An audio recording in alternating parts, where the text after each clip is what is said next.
So welcome everyone and welcome to this afternoon sessions. And I'm today's chair. I'm Jinpeng Liu, an assistant professor at Tsinghua University. I'm very glad to welcome everyone and also welcome three speakers today to give excellent talks. So the first speaker is Reis from MSR, Microsoft Research. He's going to introduce the subspace, Flatness, Conjecture, and faster integer programming. So let's welcome. Thank you, Jinpeng, for the introduction. I'm going to talk about some joint work with my advisor, Thomas. So first, I'll give you some motivation. I'll talk about the linear programming problem. This is one of the most fundamental problems in computer science. This is given a system of linear inequalities in n variables. For example, this one. I want to produce a solution to this system. So I can draw a picture. So it looks like this. And I can just give you any solution will suffice. It's not always feasible. So for example, if I had two linear inequalities like this, there's no solution to this set of linear inequalities. Then you can ask, how fast can I solve this problem? Well, this problem was studied for over 200 years, and there's several applications in resource allocation, say energy, water, capital. And the first algorithm was due to Fourier in 1824, using the technique of elimination. It was fairly inefficient, but it produced a solution in finite time. Danzig in 1947 provided the simplex method, which works well in practice, but it's hard to analyze. The first polynomial time guarantee was given by Kacchian in 1979. It's called the ellipsoid method. And ever since, there have been other more efficient algorithms that have polynomial time guarantees, such as interior point method and so on. Right now, we can essentially solve this problem about as fast as solving a system of linear equalities. Today, I won't be talking too much about linear programming. I'll be talking about integer linear programming. So this is a solution in the integers of a system of linear inequalities in n variables. So this has applications in indivisible resource allocation. Say I want to choose a path from a city to another. I can only choose one route. Or I want to hire someone. I can only hire an integer person. Can only hire half. And the first algorithm to this problem is a bit younger. So it's the first algorithm is the cutting plane method of Gomery, 1958. And there have been other heuristics such as branch and bound. But these are harder to analyze to give a precise runtime. Well, the problem is NP hard, so we don't expect to solve it in polynomial time unless P equals NP. But that doesn't stop us from asking how fast we can solve this problem in the worst case. The first algorithm with a provable running time was due to Lenstra. It proved that we can solve it in time 2 to the order n cubed. And when I write a runtime like this, it's always implicit that there's a polynomial in the size of the input. So it's only exponential in the number of variables. I'll talk a little bit about Lenstra's algorithm in a second. I just want to tell you the story. So this was improved by Conan shortly after to n to the order n. And this exponent was brought down over the next years until Daniel Dadouche improved it to n to the n. Also some other work with Eisenbrand and Rothfuss. And today I'll tell you about an algorithm that runs in time log n to the 4n.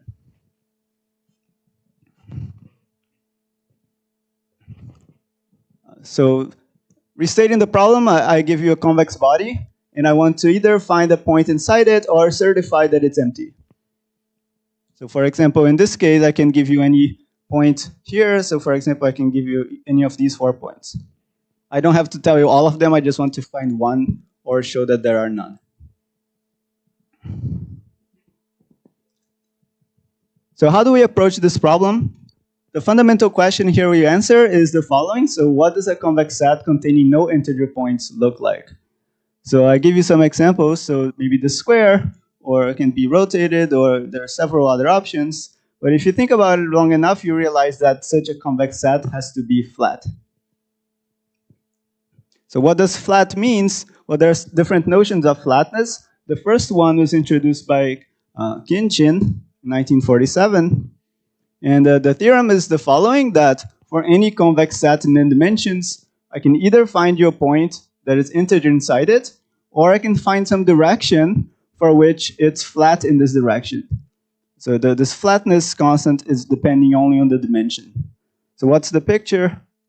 So there's this integer direction here, and the width in this direction is bounded by the dimension. The original bound of Kinchin for this flatness was not great, but this inspired algorithms to solve integer programming as follows.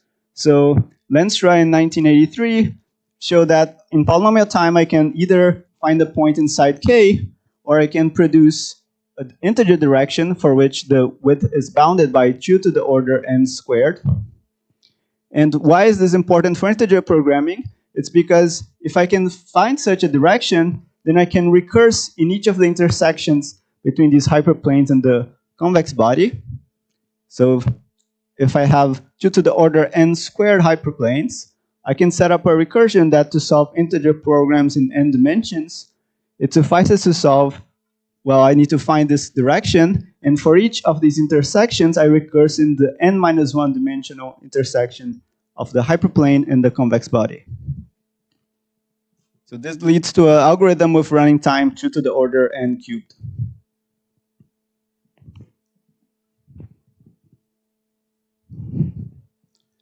Well, this idea has been extended by Daniel, Chris Pikert, and Santosh Vampala, who showed how to compute the exact minimizer, like the direction for which this is smallest, in 2 to the order n time, and thereby solving the integer programming problem in time that's dependent on the flatness constant to the n.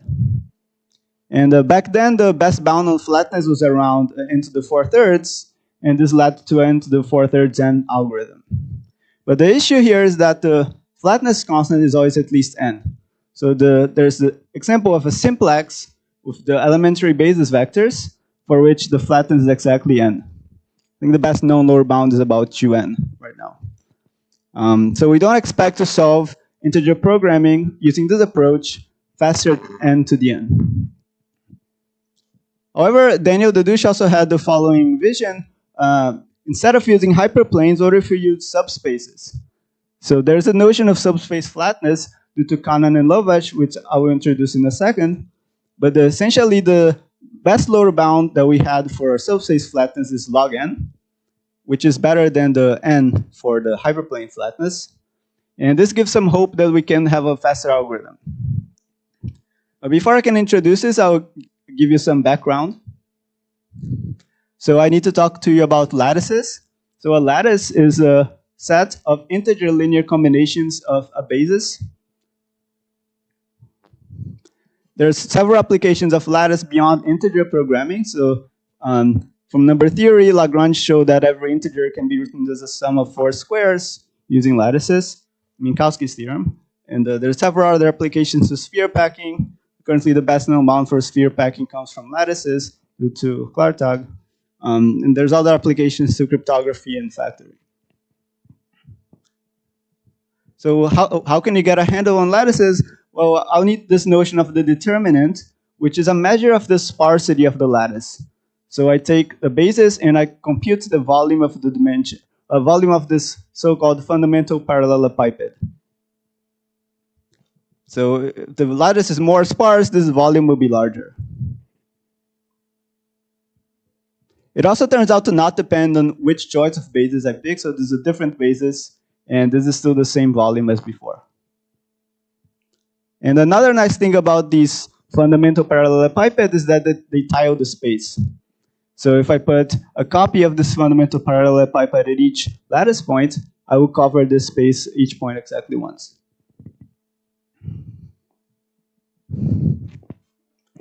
I also need to relate the lattices to convex sets. So I would define the covering radius of a lattice with respect to a convex set as follows. So given a convex set K, I want to take the least radius for which I scale K, and I put it in every copy every point of the lattice and I cover the entire space. So what does this look like?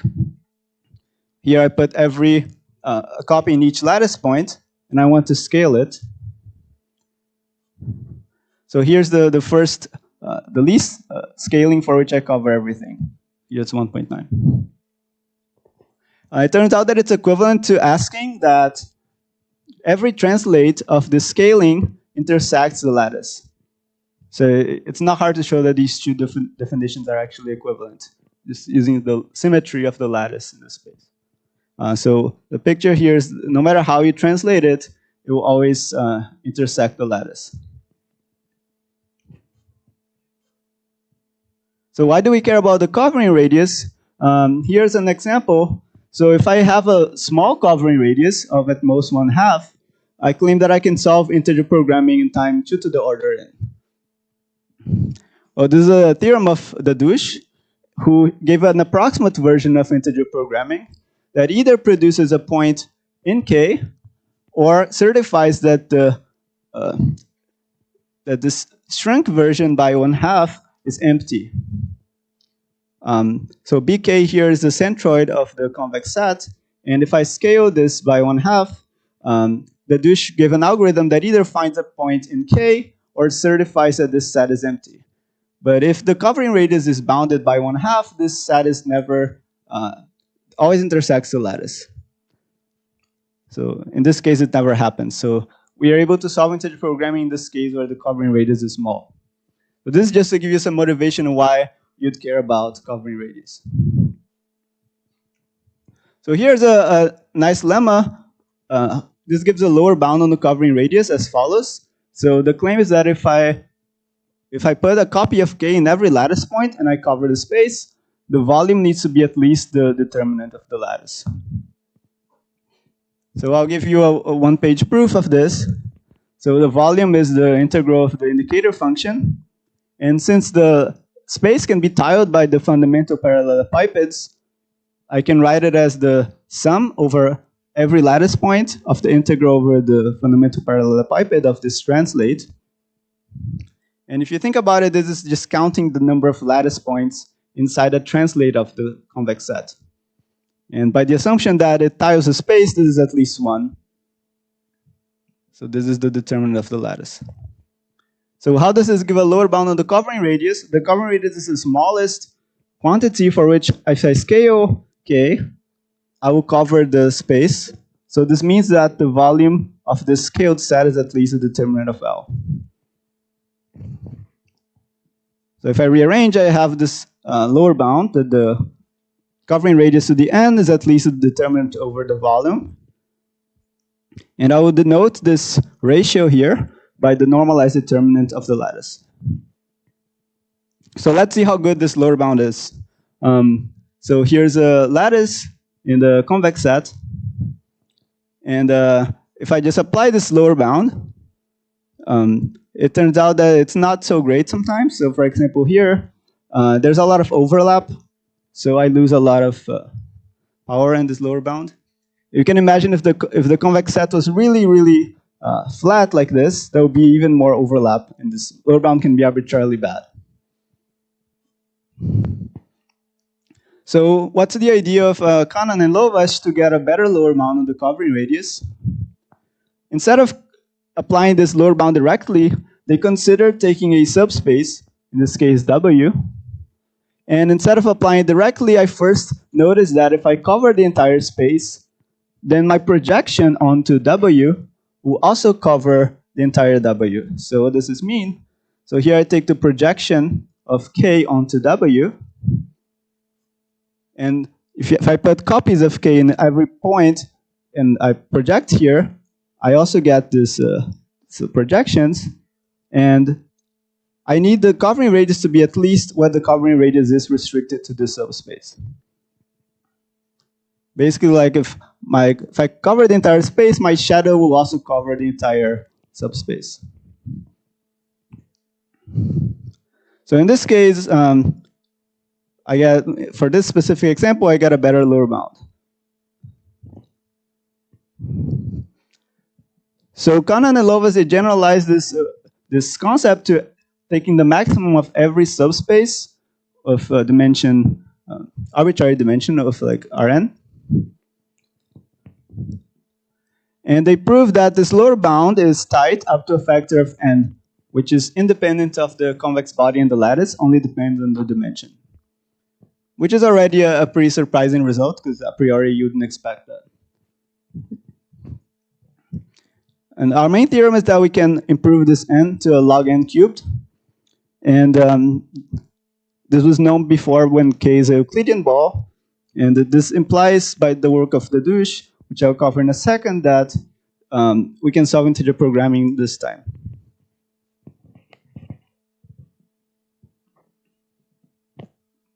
So first, I'll tell you about the algorithm of Daniel, and then I'll give a sketch of this proof of this main theorem. But before, I want to just mention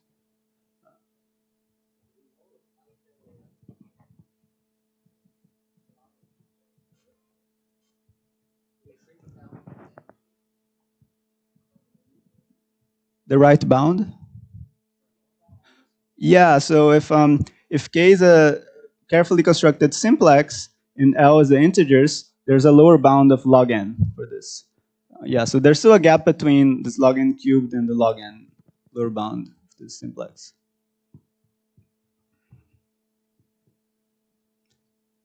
Yeah, so I want to quickly mention a couple other implications. So here's an implication to, so if I want to care about the covering radius of a convex set with respect to a lattice, it turns out it's up to a polylogarithmic factor is the same thing as considering of a symmetric convex set. So this is just using some basic volumetric inequalities from convex geometry.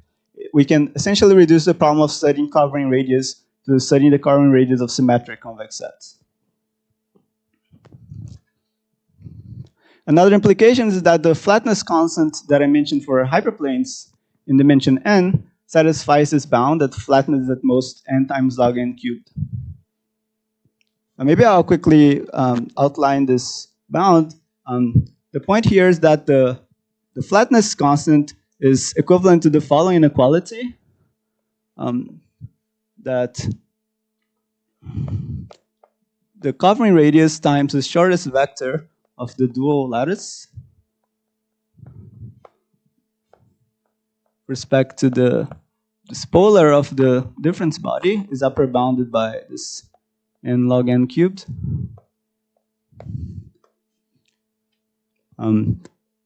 Yeah, so basically this is the shortest vector of this convex set with respect to the dual lattice, and this is equivalent to this notion of the minimum width. And so if a convex set doesn't contain any lattice points, then this is at least 1. And then we get an upper bound on this width. And to relate this to the lower bound that I had before, there's this well-known theorem of Minkowski that I can upper bound the shortest vector of a lattice by the normalized determinant. This is Minkowski's theorem.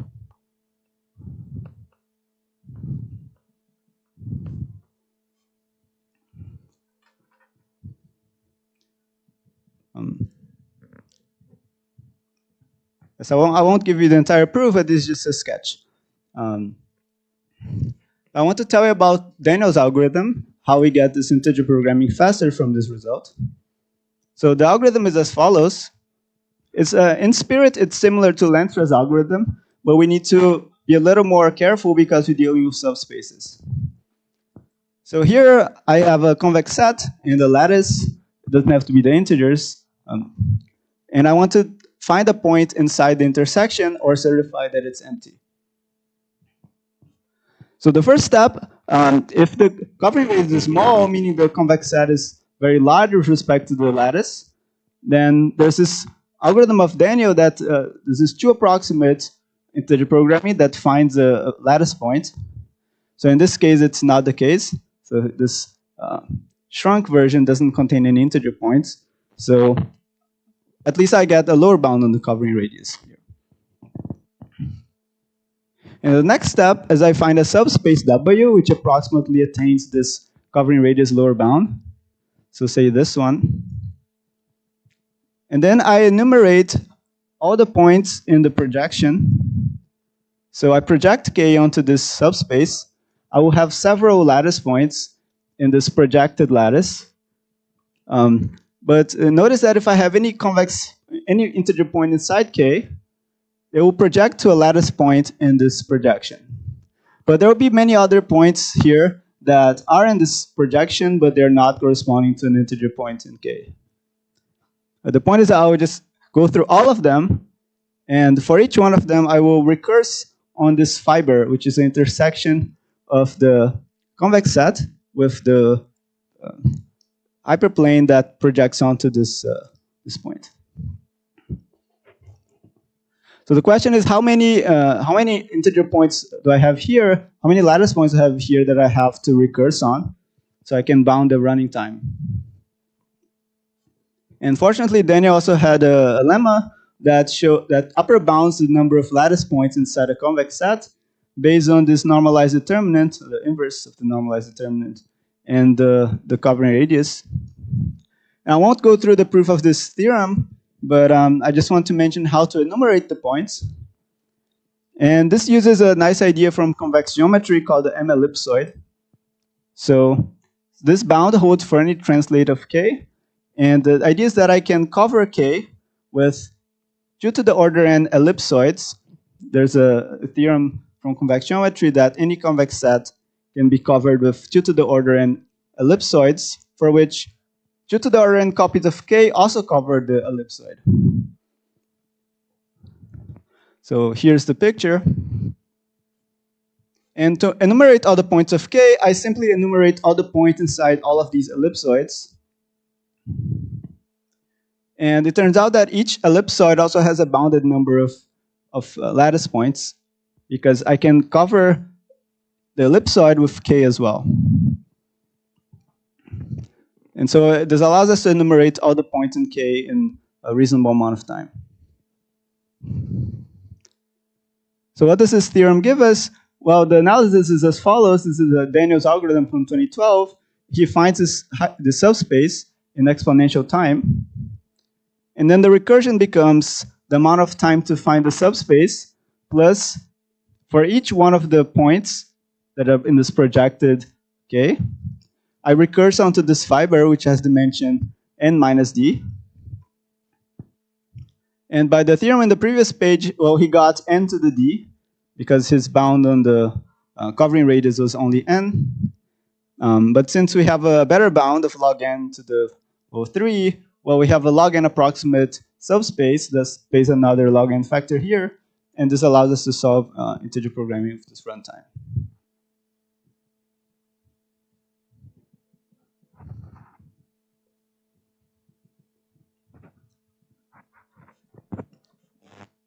Okay, so I'll switch gears. So I'll talk about the main proof of the theorem. So if you're lost, you can. It's a good time to come back. So again, the main theorem is the following. So I have a convex set and a full rank lattice, and the claim is that there's a subspace for which this covering radius is upper bounded by log n cubed times this lower bound.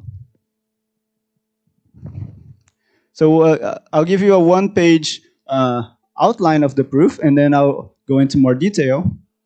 So the first step is I'll put K in a well-rounded position, meaning I will apply a linear transformation to both K and the lattice so that K looks nice. And then that will also change the lattice. And notice that all the quantities here are invariant with respect to linear transformations. And then the next step is I will apply a triangle inequality for the covering radius that allows me to break the problem into a projection onto an orthogonal complement of a subspace U that I will pick, and the intersection onto that subspace U, which will be different than the subspace W here. And then the point is that if I look at this projection part, it's easy to deal with by induction, because a projection onto a projection is still a projection. So if I can solve the problem in lower dimension, then this also applies here. The harder part is to deal with this intersection. And for that, I will construct a nice chain of lattices, one containing the previous one, and I'll take U to be the span of some prefix, which I'll describe later. But first, I want to tell you a bit about what it means to be a well-rounded position, and then I'll tell you more about lattices. So what is a well-rounded position? The first notion of well-rounded position is due to John, 1948, who proved that for any convex set K, I can apply a linear map for which it contains the unit ball and contains the n times the unit ball. So here's this triangle.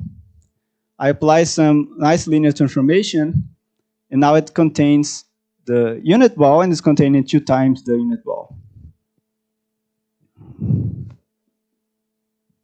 If the convex set is symmetric, there's a better bound of square root n here. But it turns out we'll need something a little more sophisticated because we don't want to pay a polynomial factor. Here we want to pay a logarithmic factor. So we use this theorem of Figuiel, Tomczak, Jergeman, and Pissier from 1979, which says the following, that for every symmetric convex set K, there's a linear map for which, well, I will relax both the containment here and the containment here. So the picture is the following. So for the probability that a point inside the smaller circle is contained in K will be at least 90%. And the probability that if I sample a point in the outer sphere and it does not intersect the convex set is at least 90% as well. So it's a way to relax this containment up to 10% of the point of the sphere, for which I can improve this approximation ratio to a log n.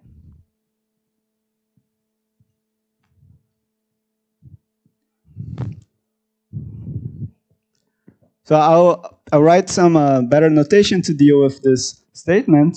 So this is the called L position. So I'll define what is L of K for a symmetric convex body K.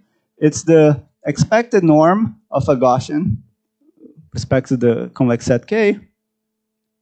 It doesn't really matter if it's squared, and it turns out it's the same thing if I don't have the square and the power of 1/2 up to a constant factor. So this is like the average thinness of the body. And so another way of stating the previous theorem is that I want to make the product of LK and LK polar to be small. So this is the statement that is in more traditional form, is there's a linear map for which I can make this LL star product bounded by n log n.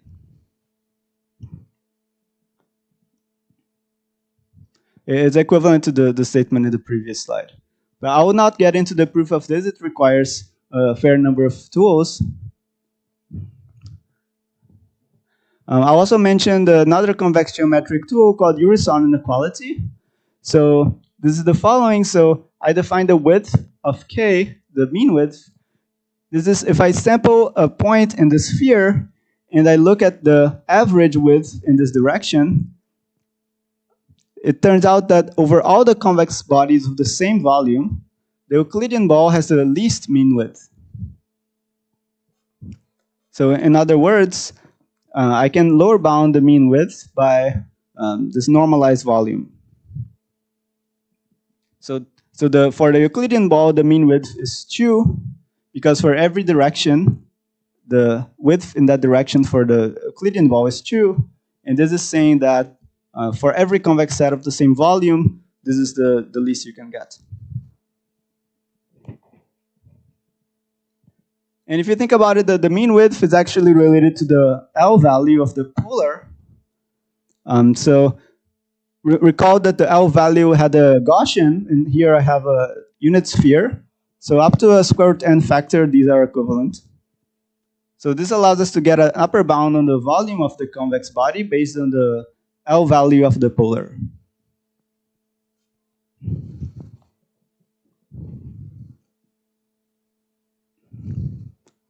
I also need some tools from lattice theory.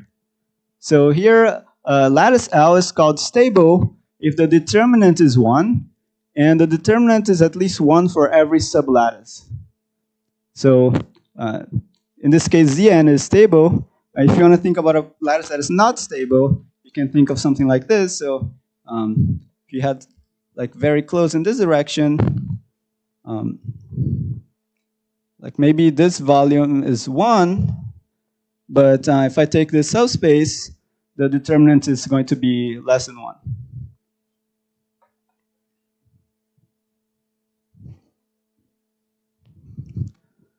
So it turns out that stable lattices have a lot of nice properties, one of which was proved about 10 years ago by Regev and Stevens Davidowitz, called the reverse Minkowski theorem.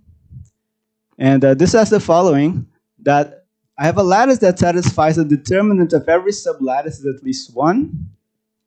Then I have this exponential sum is bounded by 3/2. So what does this mean? Well, if you look at x equals 0, this is just 1. And it's saying that the sum over all the other lattice points is at most half. So it turns out that this the exponential sum is concentrated near the origin. So a consequence, for example, if I want to count how many short lattice points are there in a stable lattice, and I can apply this theorem and I can get a bound that's quasi-polynomial in it. So this is a very deep result. It's in Annals of Mathematics recently, and it will take at least an hour to cover it. But this, I guess, Regev and Stephen Davidowitz and Daniel Deduche, they also had noticed that this theorem already implies a subspace flatness conjecture for ellipsoids.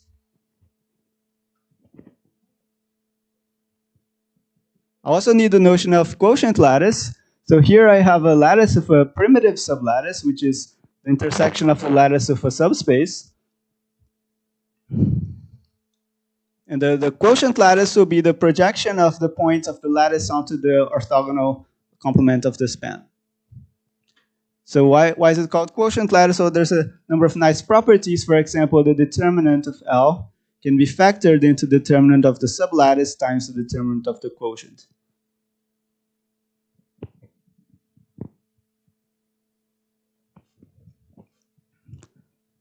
I also need this idea of canonical filtration. This is something from the lattice literature in the 1980s.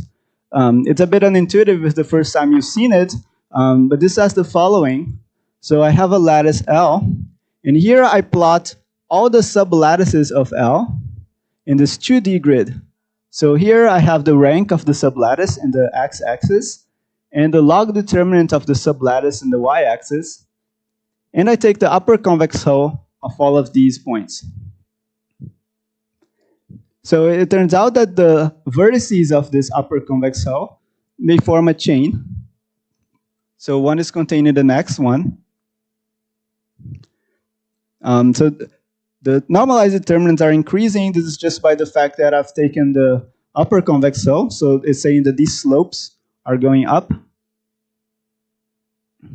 And the third point is that the quotient of consecutive lattices is well, it's stable up to a rescaling.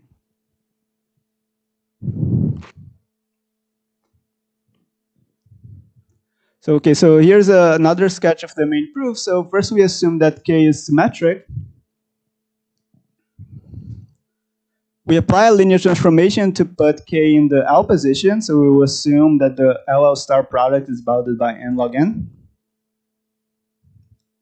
And then we will find a subspace U of dimension at least n over 2, for which I can upper bound this covering radius restricted to the subspace by a log n squared factor times this covering radius lower bound. And if I can do this, then the main theorem will follow by just using induction and paying another log n factor here. Because if you recall, I can upper bound the covering radius by this intersection plus the projection onto the orthogonal subspace. So if I can prove this, then the main theorem follows by just another log factor. So how do I construct the subspace U? I'll take the canonical filtration of the lattice. I'll denote this normalized determinants.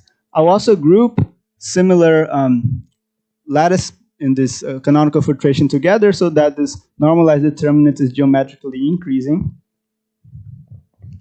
And I'll take the least index for which the rank is at least n over 2. So the picture is the following. So I have this canonical filtration.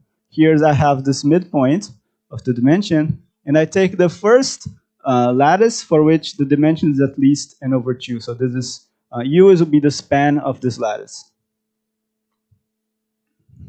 And then the subspace I use for the covering radius lower bound will be almost the complement of U. I will be the, essentially if I go backwards and I take the first point for which it's at least n over 2, this will be W.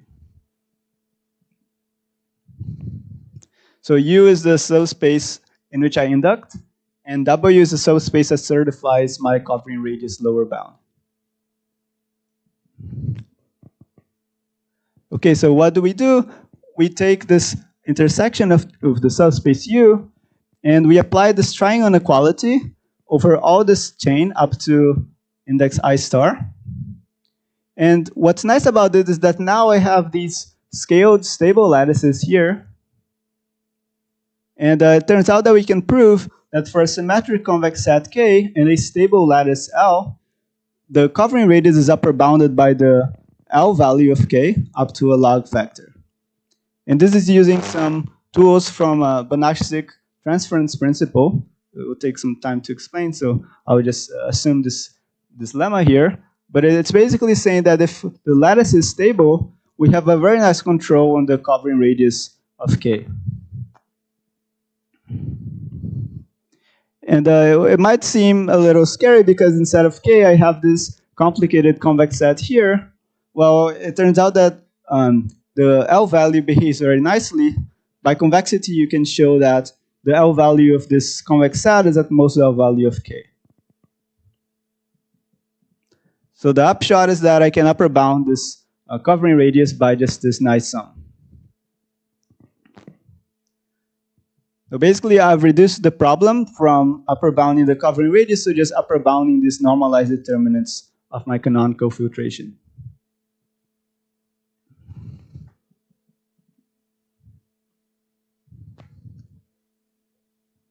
Okay, so how do I upper bound these normalized determinants? Well, I take W to be the span of what's left, and D to be the dimension of that. And I notice that the normalized determinant is upper bounded by the determinant of the remaining part. So what's happening here? So basically I have my canonical filtration, and I will have this I star here. And essentially what I'm saying with this inequality is that I can upper bound this slope by this slope. So essentially this is the what I get from W, and I'm just saying that this slope is less than this slope. It's just by convexity. So I can rewrite this by multiplying and dividing by the volume so that I get this, this quantity that resembles the normalized determinant. I can use Urysohn's inequality to upper bound the volume based on the L value. So here I get the L value of the polar of the projection of K. It turns out that the polar of the projection is the intersection of W. So taking the polar of, I'm using is that the polar of the projection, you can prove that this is equal to the intersection of W.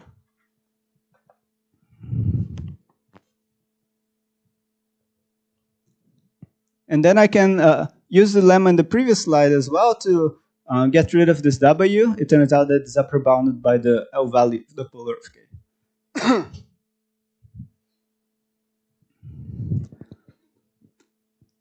Okay, so what's left is I just, so it turns out that I've picked these normalized determinants. I've grouped several indices together so that the largest one lower bounds the sum of the previous just by geometric series.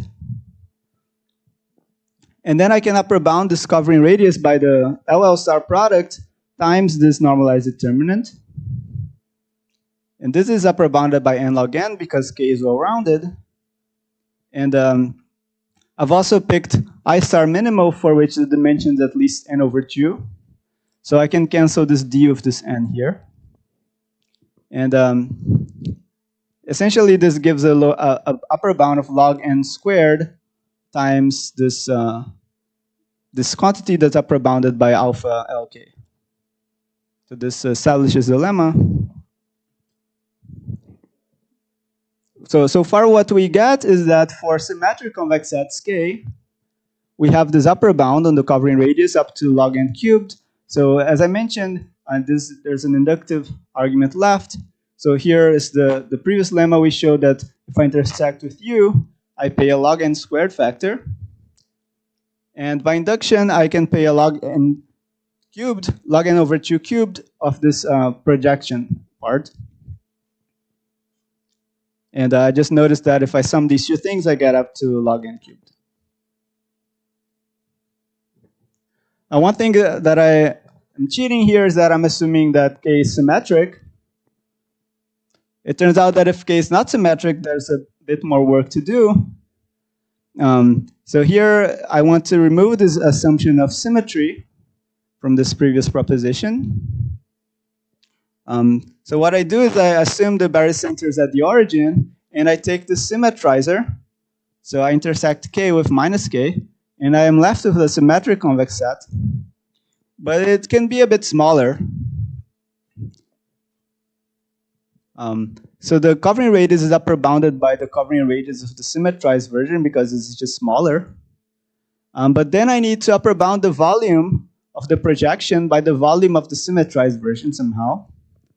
And for this, we use this the theorem of Rizzio, that I can upper bound this projection of k by the projection of the inner symmetrizer up to n over d to the 6th factor.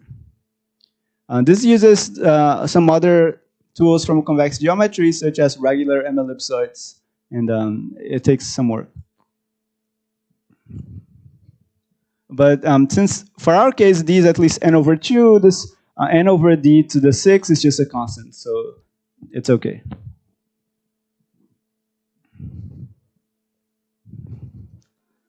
So there's a couple further questions.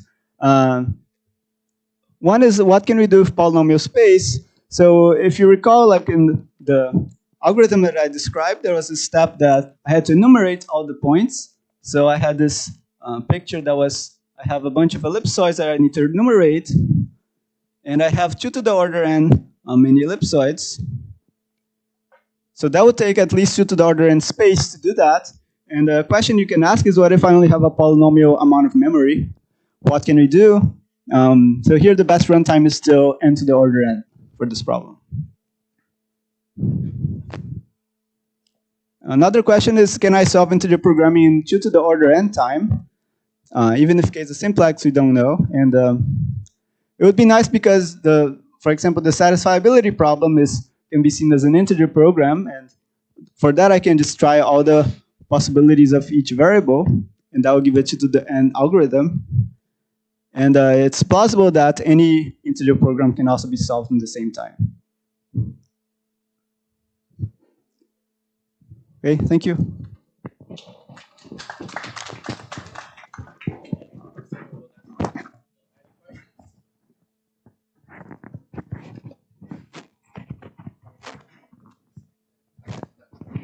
It's possible to combine AI to further accelerate this method.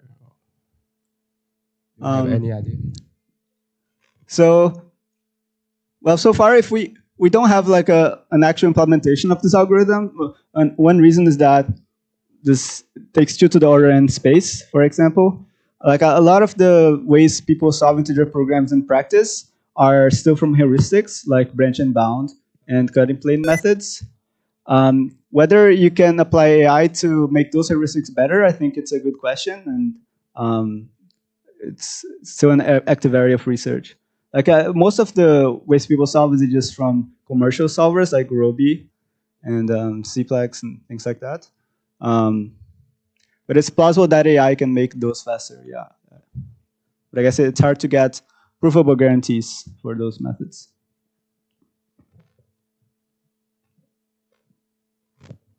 Any more questions?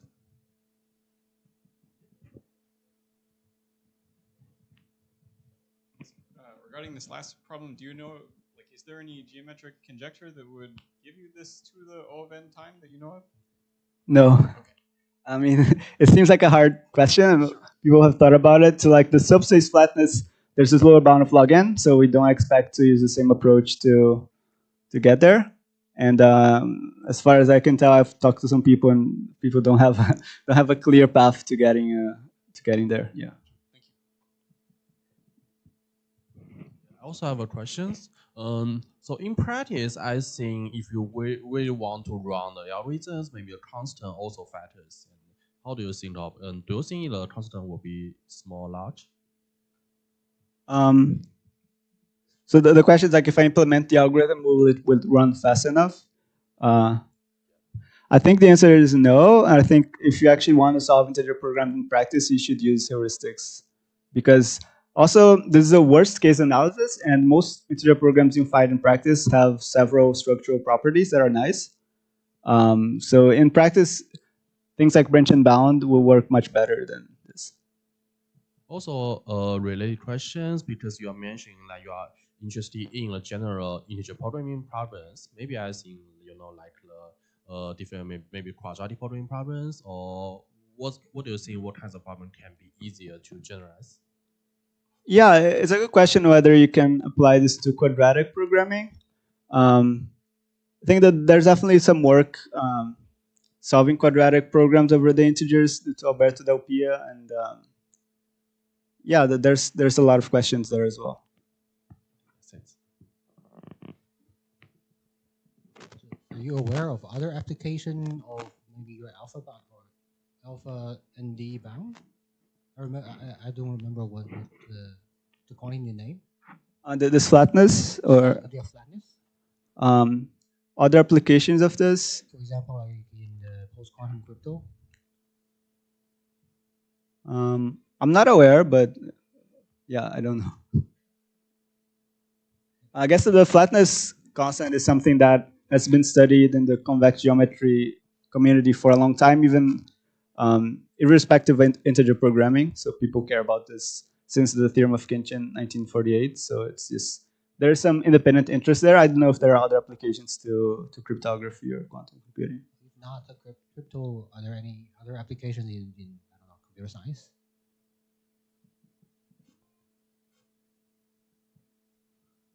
Yeah, I don't know. I see. Thanks. Any more questions? Yeah, I think we can communicate offline, and if not, let's sense again. Thank you. Yeah, we have a lot. We have the